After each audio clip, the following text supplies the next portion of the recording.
Hi, welcome to Galaxy Gardens. I'm going to show you what I did with this beautiful blushing star peach tree. I had some kind of wildlife, mostly birds, starting to steal peaches, so I picked all of them. I'm going to show you what we're going to do with them today.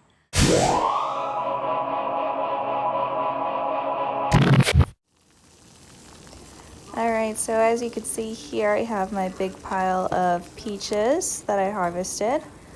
What you want to do is to blanch them before you peel the skins off. So I just have some boiling water, put them in for about 20-30 seconds, and then we're going to move them over to some ice water. So what's good about boiling them too, even though I did rinse them off, is it does also help get extra dirt, insect droppings, anything else off of the skins. At this point, putting them in the boiling water helps expand the fruit, and then when you're putting it in the ice water, it constricts the fruit, which helps separate it from the skin. As you can see here, before they're blanched, the skin is actually a little bit more of a dull color, and that color comes out once you heat them up. And you can see here, they're more vibrant. And also, hi Boo Boo, she's such a sweetheart. We're here at my very fancy, very high-tech skin peeling station. What I'm doing is separating the skins from the fruit, quartering the fruit, and we're going to make some jelly. Ooh, about halfway there. Took out some of the stuff that had worms in it. Keeping the peels, gonna make some jelly. And look at all that good fruit. I'm gonna make not an apple crisp, a peach crisp. It's gonna be tasty. Next up is to add some water and boil these peels.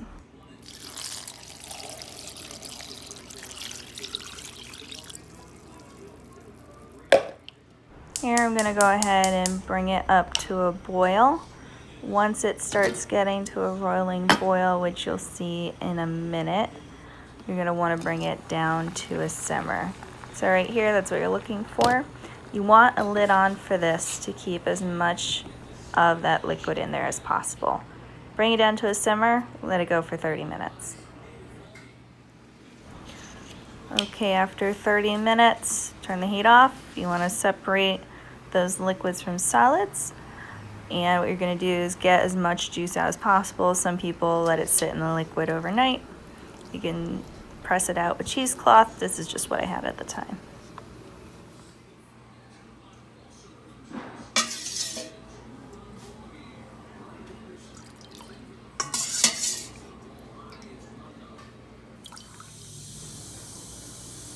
All right, once you have the liquid separated, you're gonna put it back in a pot, about 3 cups worth.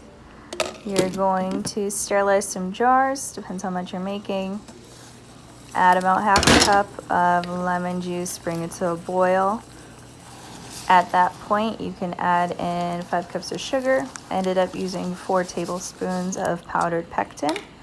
You're gonna bring it back to a boil at that point. Boil it for a minute.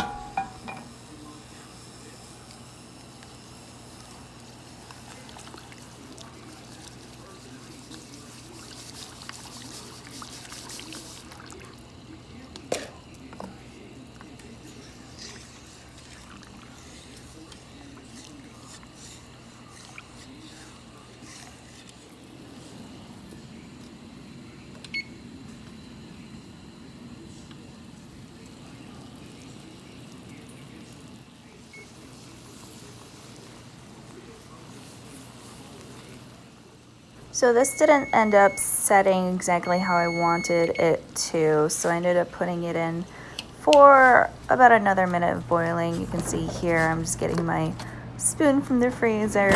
It's frozen. You add the hot liquid to it. It sets up. It'll tell you what you're working with.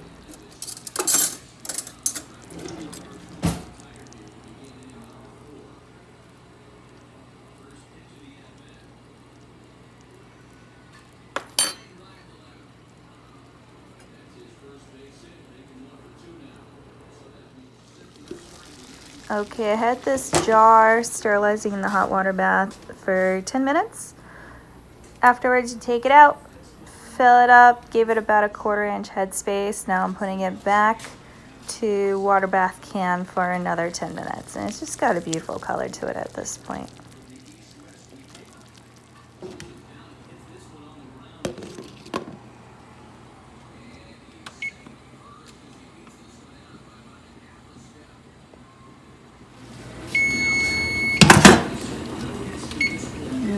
Okay.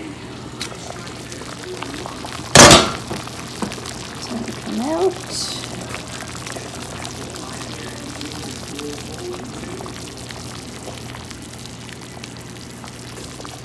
Beautiful color.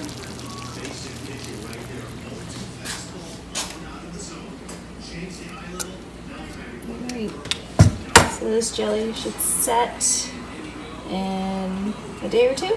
I'm gonna leave it. This one is going to storage. So over the next day or so I should hear that ping. These two are going in to the fridge. Oh, you already heard the ping. So now it's sealed. Still gonna give it a couple days to set.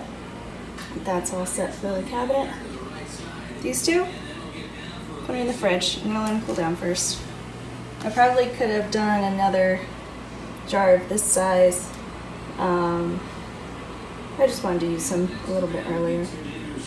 They look so good though. I'm very happy with them. And now I get to dig in to this. All right, as you saw in the background from when I was making jelly, I made a peach crisp. So I had about 6 cups of quartered peaches left after I separated it from the peels. Here I'm gonna take about 4 cups, put it in the bottom of an oven-safe pan, and we're going to add some toppings to it. It's very easy to make and it came out really good.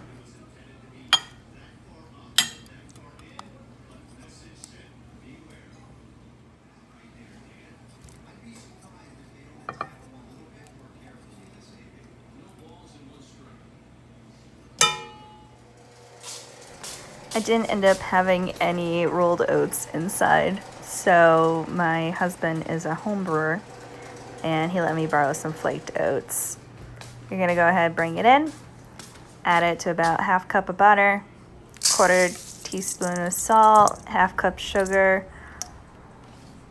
1/2 cup flour. Mix it all together. Add any seasonings that you like. I don't really like cinnamon, but I love nutmeg, so I put about, I don't know, 1/2 tablespoon in there. You really want to incorporate the cold butter before you put it on top, so really get in there. I don't have any fancy baking tools, so I just mashed it with my fist.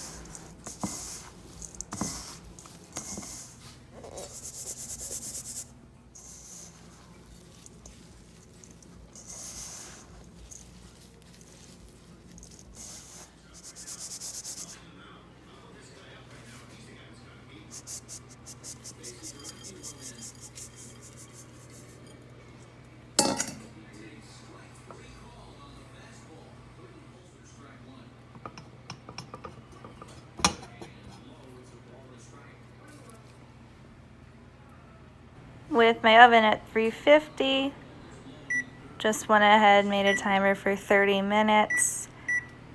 After 30 minutes, you're gonna go ahead and check to see if it's as crispy or if it's browned on top. If it's not, leave it in for another few minutes, that's just fine. Excuse my messy stovetop. I'm busy with so many things all the time. I really just don't care if my stove is clean all the time. So you can see here, it just needed a few more minutes. Went ahead, popped it in, probably like 5 minutes. I don't think I had any more time to it, and it ended up coming out really good. Taste test time. Always good with whipped cream. I ended up adding some ice cream later on. If I made this again, I might have put a little bit more sugar and butter in the crust. But otherwise, really good fruit to grain ratio. Well, there you have it. Some peach peel jelly and some peach crisp. They both came out really good.